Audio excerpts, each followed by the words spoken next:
Here we have a walnut log. Let's make a goblet. First, let's debark with a little rounding. This process can take some time, so we'll speed it up so it's not as lengthy. Walnut wood is prized by woodworkers and furniture makers for a variety of reasons. Contrary to many other woods that darken with age, the rich, deep color of walnut wood will actually lighten slightly over many years as it is exposed to UV light, developing a beautiful, lustrous, honey orange patina. That should do it for this part. If I keep going, I'll have to round parts of the log too thin. So I'll need to get it off the lathe and attach it to the side of the log.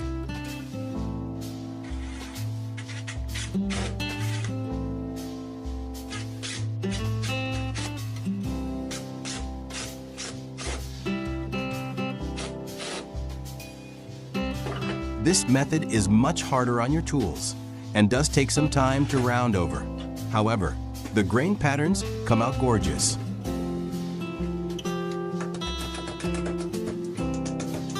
Just take your time and let the chisels do the work.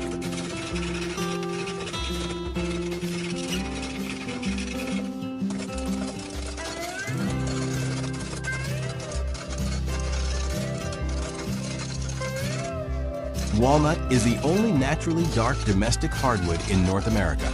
The heartwood center of the tree can range from light brown to a rich, deep chocolate brown, sometimes with shades of gray, purple, or reddish streaks. The sapwood outer part is a creamy white or pale yellow.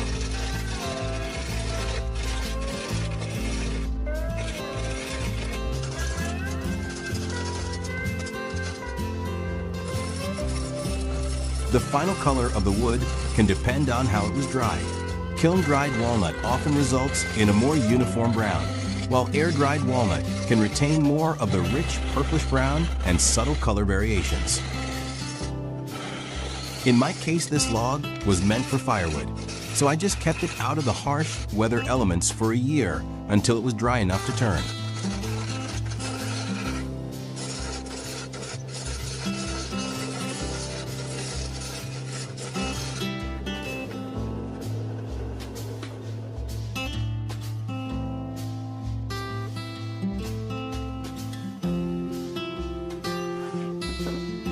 Now let's use a Forstner bit to cut out the pocket for the foot.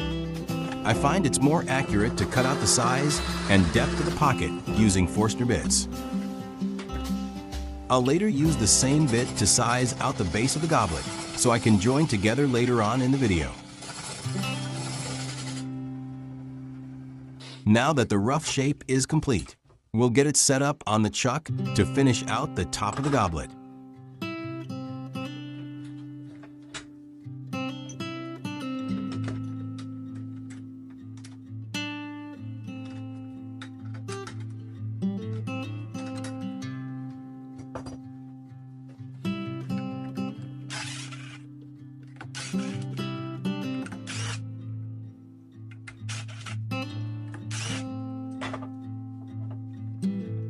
Before I finish shaping the outside, I like to cut out the pocket for the goblet.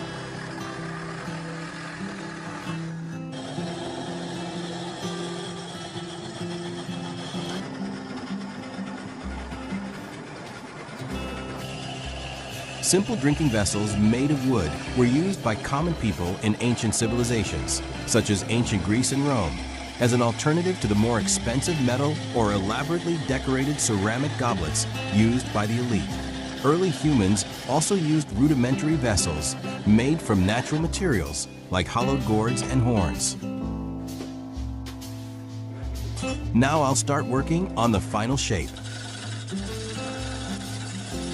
Wooden goblets and cups have a significant presence in the religious history of several cultures, often symbolizing humility, simplicity, and a connection to nature. The use of wooden chalices, especially in monastic settings or by early Christians, was a powerful symbol of humility and solidarity with Jesus Christ, whose life and ministry emphasized simplicity. As the church developed and grew, the practice for the consecrated vessels became stricter. Eventually, liturgical rules in the Catholic Church began to require that the cup of the chalice be made of a precious metal, gold or silver, or at least gilt on the inside. This was because the vessel contained the consecrated wine, believed to be the blood of Christ, and was deemed too sacred for base materials like wood. Now that the shaping is complete, we'll need to sand smooth before applying finish. I always start off with 80 grit sandpaper and work my way up 340 grit.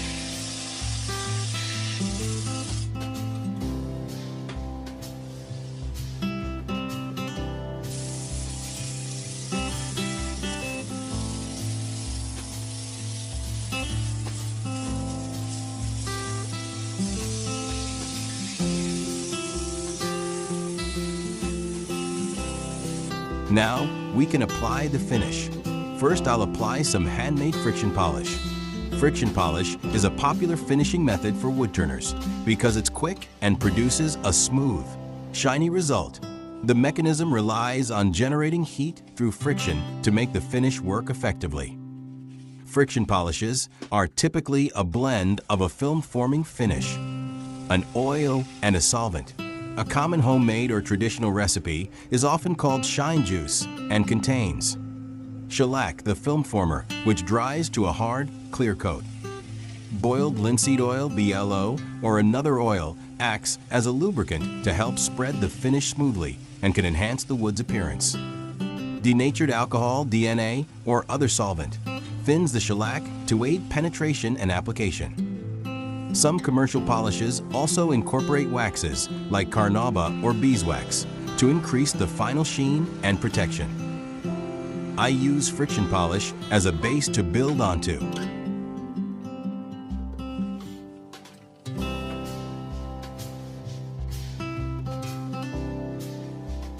Up next, I'll apply 3 coats of Minwax spray lacquer. I'll apply up to 3 coats. The first and second coat will absorb into the wood. The third coat will start sitting on top of the wood. This is where you really start to notice the shine come through.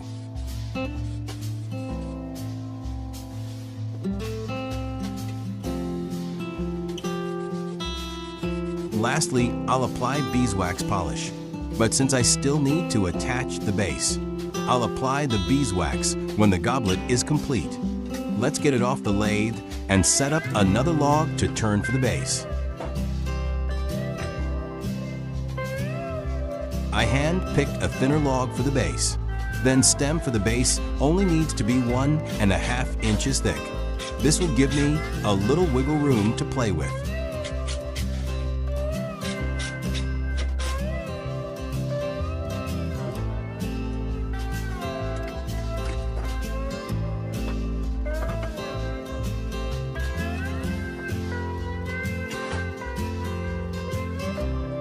The process is the same as before, only this time I won't need to turn the log on its side.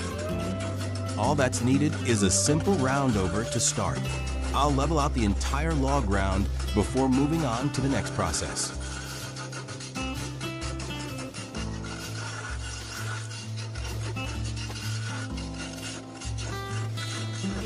This is where I stop and ask for a like and follow. Every channel depends on views and subscribers. Today is a day to be grateful for what we have. To my amazing viewers, thank you. Your support doesn't just help the channel grow. It's the core motivation that makes this whole YouTube life worth pushing forward. Thanks for watching, and have a blessed day.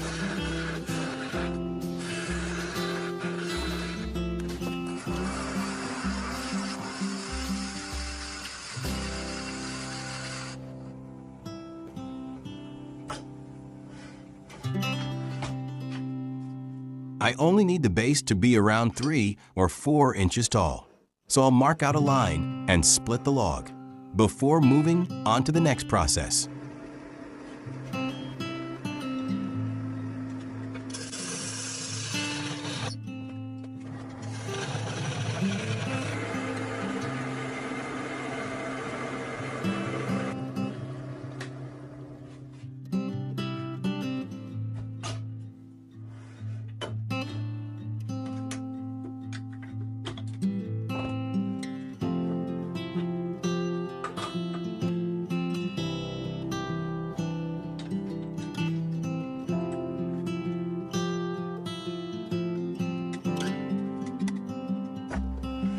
This is where I use the Forstner bit from the goblet top foot.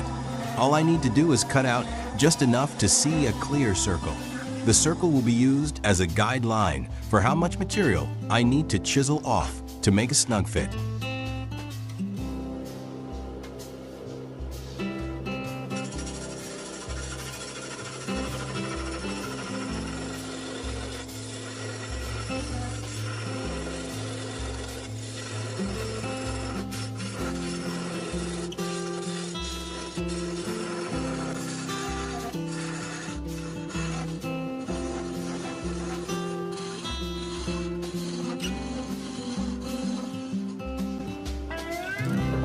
Now it's time to attach the base to the top.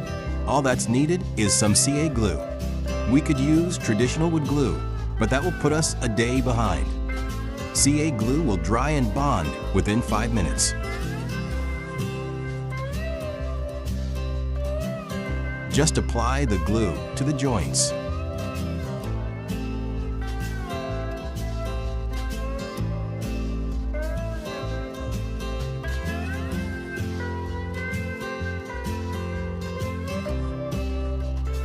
Attach the two pieces. Then use your tailstock to push the two pieces together until dry. I recommend using an activator to help speed up the dry time before turning on the lathe. Otherwise, you run the risk of splashing CA glue on yourself or equipment. Once the glue has dried, we can start turning the rest of the base of the goblet. From here, just get creative and have fun. I want to have a thin stem, but not too thin. I want to avoid any potential breakage long term. All I need is a solid base to make sure the goblet won't tip over. Now the goblet is taking its final shape. I'll apply the same finish as before.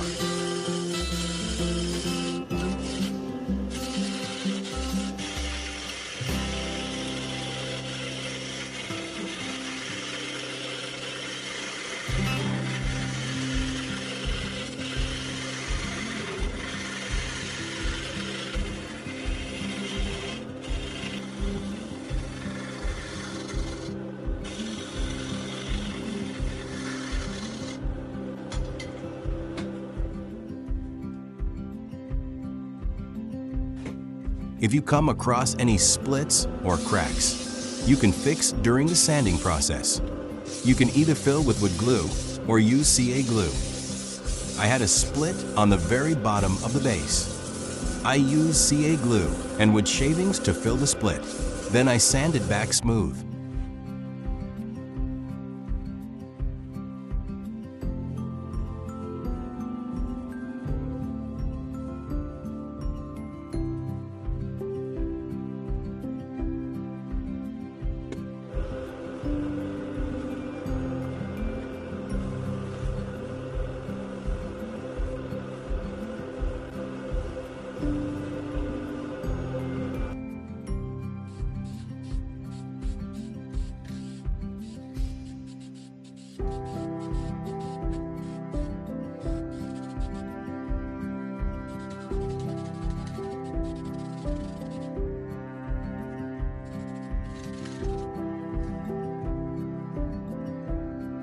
Now that the goblet is complete, it's time to apply the final finishing step. I apply beeswax polish. It brings out the wood's grain and natural patterns, providing a soft, lustrous sheen that is less artificial than some varnishes. It generally does not alter the wood's color, but enhances its richness.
There you have it, a walnut goblet.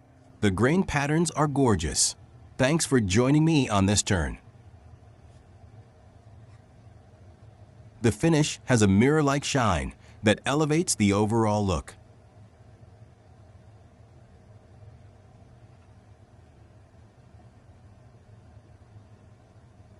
Hope you enjoyed the video. I'll see you on the next one.